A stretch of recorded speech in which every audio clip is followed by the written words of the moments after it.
কিন্তু আজ বসন্তের গায়ে হলো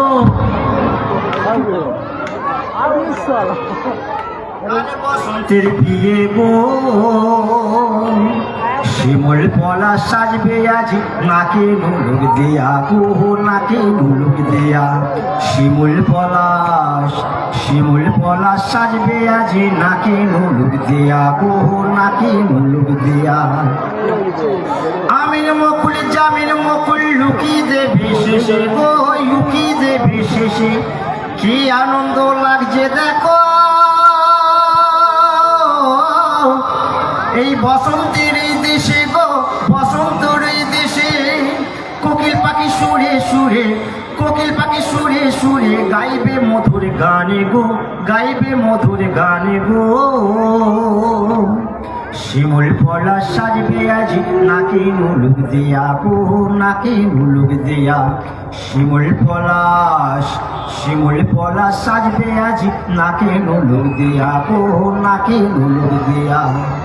ননি বলে ফুলের কাছে ভ্রমর এসে, ননি বলে ফুলের কাছে ভ্রমর এসে।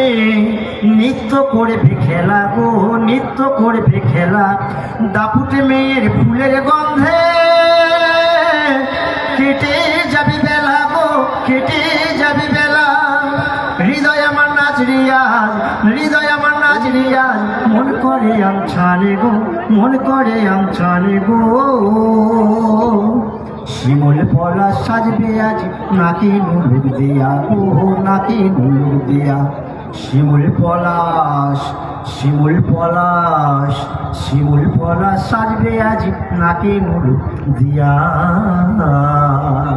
Thank you, thank you. সকলে ভালো থাকবেন, নমস্কার। আমি এক বিশেষ মুহূর্ত তৈরি করতে চাচ্ছি, কিন্তু তার আগে দুটি কথা বলি ননিদার সম্পর্কে। ননিদাকে যখন প্রথম ফোন করি আমি, ফোন নাম্বারটি পাই হেমন্তর কাছে, সুধীর কুটির হেমন্তর কাছে। কারণ হেমন্তর সঙ্গে একটা যাতায়াত রয়েছে ননিদা, অনেক আগে থেকে সেটা জানতাম, আমার কাছে নাম্বার ছিল না। তো দাদা আমি বললাম পুরো ব্যাপারটা এইটা, আর আমি আমার অনুষ্ঠানে আপনাকে আনতে চাই, আর একটি সংবর্ধনা যদি গ্রহণ করেন আমরা খুব কৃতজ্ঞ হব। তো আমাকে বললো সুদীপ্তদা আমি চিনি, আর তোমার অনুষ্ঠানে আমি দেখেছি, আমি গিয়েছি। তো এটা আমার কাছে বড় পাওয়া। আর সব থেকে বড় কথা, যে মানুষটি এক ডাকে আমার ওই 29 তারিখটি বুক করে, তিনি কখনো কলকাতায় রয়েছেন, কখনো দীঘায় রয়েছেন, কখনো বা ঝাড়গ্রামে রয়েছেন। আমি যেদিন বাড়ি যাই ওনার, সেদিনকে ঝাড়গ্রামে প্রোগ্রাম। তো এইরকম একটা ব্যস্ত শিডিউল আমরা ফোনে দেখতে পাচ্ছি। তার মধ্যে যে আমার 29 তারিখটা তার কাছে ইম্পর্টেন্ট, এই মাটির টান, এই মাটির ভালোবাসা, আর তার পা এইভাবে মাটিতে সারা জীবন থাকুক, আর তার মাথা থাকুক এই আকাশের ওপরে, এইটুকু চাই। শুধুমাত্র আমার দেশের মাটি, আমার গ্রামের মাটি, লাভপুর তো আমার গ্রাম। আমার নিজের গ্রামের জন্য আমি এই সময়টুকু আমি ফাঁকা রেখেছিলাম। আর জোরে হাততালি ওই কথাটার জন্য। আর আমি সংবর্ধনা দিতে চেয়েছিলাম, তো ননিদা পুরো কস্টিউম এবং গেট আপ এবং নিজে থেকে বলেছে যে আমার কিন্তু 1 ঘন্টা টাইম লাগবে, আমাকে একটা ঘর দিতে হবে। তো আমি জানি না সেইটুকু আমি সবকিছু দিতে পেরেছি কিনা, তবে এইটুকু বলতে পারি আমরা প্রচুর ভালোবাসা পেলাম তোমার কাছ থেকে। আর যে মানুষটা দূরে দাঁড়িয়ে রয়েছেন সেই মানুষটাকে এবার একটু এগিয়ে আসার জন্য, একবার এগিয়ে দিয়েছিলাম তারপরেও পিছিয়ে গেছেন। একবার কাকু একবার এগিয়ে আসবেন প্লিজ। আর আমি স্যারকে একবার অনুরোধ করবো মঞ্চে আসার জন্য, অমরচাঁদ কুন্ডু মহাশয় আর একবার মঞ্চে আসতে হবে। যারা দায়িত্ব রয়েছে একটুখানি করিডোর তৈরি করে দাও, একটু করিডোর তৈরি করে একবার মঞ্চে আমাদের সম্মাননা তুলে দেবো। আর তার আগে মানপত্রটি একটু পাঠ করে শোনার ব্যাপার আছে, তাই আমি জহরদাকে অনুরোধ করবো মানপত্রটি পাঠ করার জন্য। একটু এগিয়ে এসো, বরণ পর্ব সেরে নিই।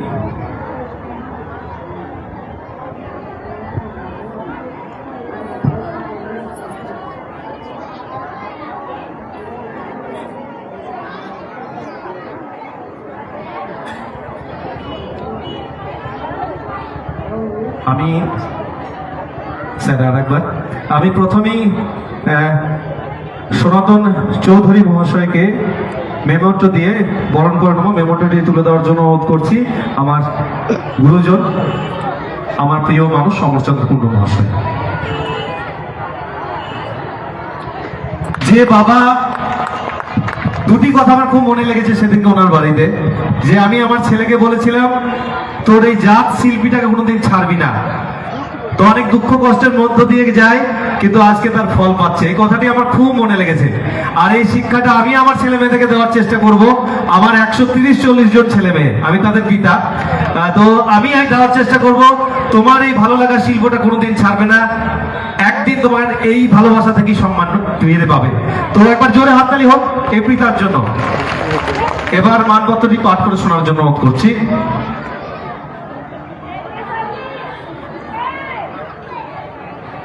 নাট্যম সম্মান প্রাপক ননীচোরা দাস বাউল। নেই আয়োজন নেই আভরণ, কি দিয়ে তোমায় করিব বরণ। ওগো পরম স্বজন, নাট্যম তোমাকে বরণ করে দিচ্ছে একরাশ আনন্দ, স্নেহ, মায়া, মমতাপূর্ণ ভালোবাসা দিয়ে। হে নাট্যম সুজন, তুমি এই জেলা তথা রাজ্যে ক্ষুদ্র গণ্ডি ছাড়িয়ে বৃহৎ শিল্পী জগতে পদার্পণ করেছ। তোমার কর্মক্ষেত্রে সমৃদ্ধ হয়েছে বাংলার সংস্কৃতি। তোমার উজ্জ্বল উপস্থিতির ছোঁয়ায় নাট্যম আজ ধন্য।